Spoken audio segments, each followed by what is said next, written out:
Iran को लेकर अमेरिकी राष्ट्रपति डोनाल्ड ट्रंप का बड़ा बयान सामने आया है। डोनाल्ड ट्रंप ने सोशल मीडिया पर लिखा कि ईरान स्ट्रेट ऑफ हॉर्मुज तुरंत खोले। अमेरिकी नौसेना हॉर्मुज पर नियंत्रण के लिए तैयार है। हॉर्मुज पर ईरान ने अपना वादा तोड़ा है। ईरान ने हॉर्मुज खोलने का वादा किया था। किसी तरह का हमला हुआ तो भयंकर अंजाम होगा। ईरान को इस अवैध वसूली के कृत्य से कोई भी फायदा उठाने की अनुमति नहीं दी जाएगी। उन्हें पैसा चाहिए और इससे भी ज्यादा महत्वपूर्ण बात यह है कि उन्हें परमाणु शक्ति चाहिए, लेकिन हम ऐसा नहीं होने देंगे। अब हम पूरी तरह तैयार और मुस्तैद हैं। हमारी सेना ईरान का जो कुछ भी थोड़ा बहुत बचा खुचा हिस्सा है उसे भी पूरी तरह से खत्म कर देगी। ट्रंप ने यह भी लिखा कि बैठक अच्छी रही पर न्यूक्लियर मुद्दे पर सहमति नहीं बनी। ईरान कभी भी परमाणु हथियार नहीं रख सकेगा। ईरान कानून की हर किताब का उल्लंघन कर रहा है।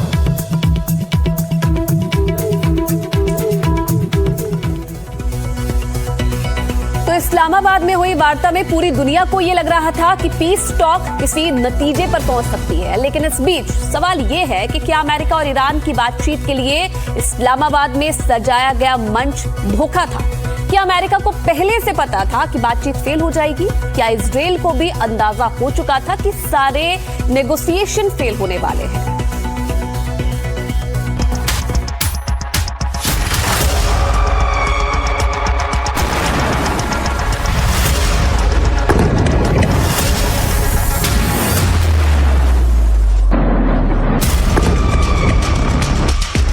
दुनिया के साथ अब तक का सबसे बड़ा कूटनीतिक धोखा हुआ है।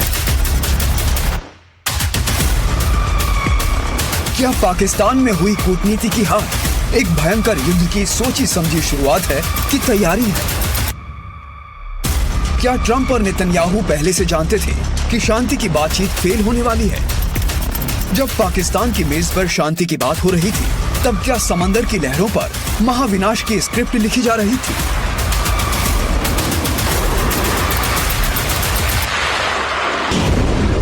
अमेरिका, इजराइल और ईरान के महायुद्ध की सबसे बड़ी इनसाइड स्टोरी।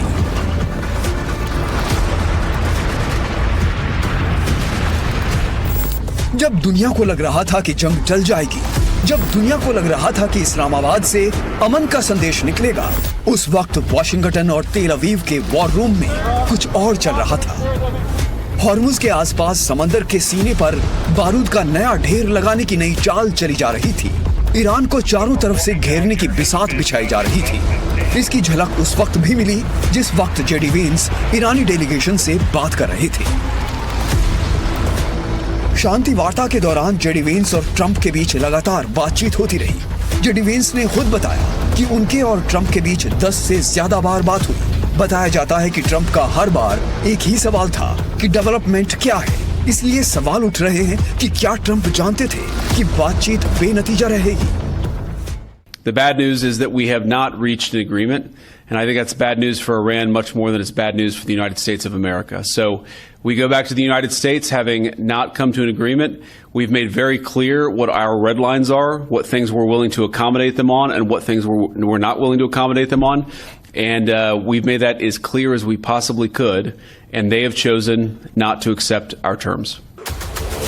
जेडी वेंस ने ये बयान तब दिया जिस वक्त वो बातचीत की नाकामी की जानकारी देने के लिए कैमरों के सामने आए। लेकिन अमेरिका के राष्ट्रपति बातचीत खत्म होने से पहले ही हमले की धमकी दे रहे थे।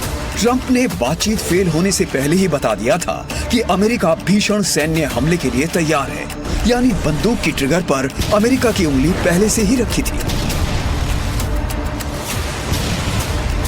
We win regardless. We've defeated them militarily. They've dropped a couple of water mines. You call them water mines in the boat. We've defeated all of their water boats too. Their Navy has gone 158 ships. They have 28 water droppers, mine droppers they call them. All of them are sunk.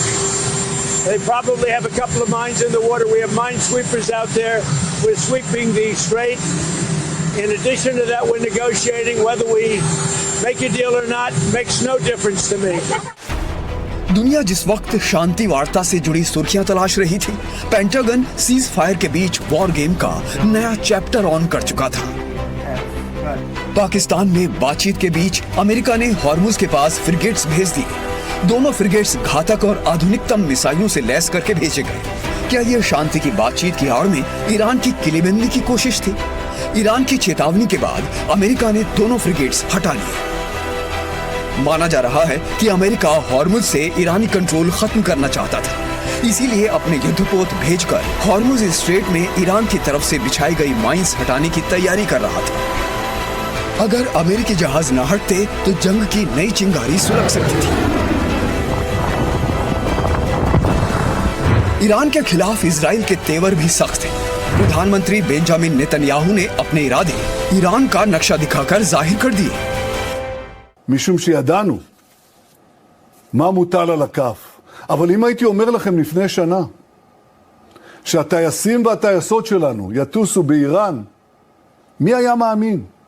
ואם הייתי אומר לכם לפני שנה שארצות הברית של אמריקה, המעצמה החזקה בעולם, Trump और Netanyahu की यह जुगलबंदी बता रही है कि Iran पर मिसाइलों की बरसात एक बार फिर शुरू हो सकती है और इसकी स्क्रिप्ट बहुत पहले लिखी जा चुकी है। तो सवाल है कि क्या युद्ध विराम के बहाने इजराइल और अमेरिका ईरान पर आखिरी प्रहार की तैयारी की मोहलत तलाश रहे हैं? और अब चूंकि बातचीत बेनतीजा खत्म हो चुकी है, तो सवाल ये भी है कि क्या ट्रंप की ईरान पर भीषण हमले वाली चेतावनी हकीकत बनने वाली है? दोनों तरफ से जिस तरह के बयान आ रहे हैं और जिस तरह के दावे किए जा रहे हैं, उनसे आशंका इसी बात की है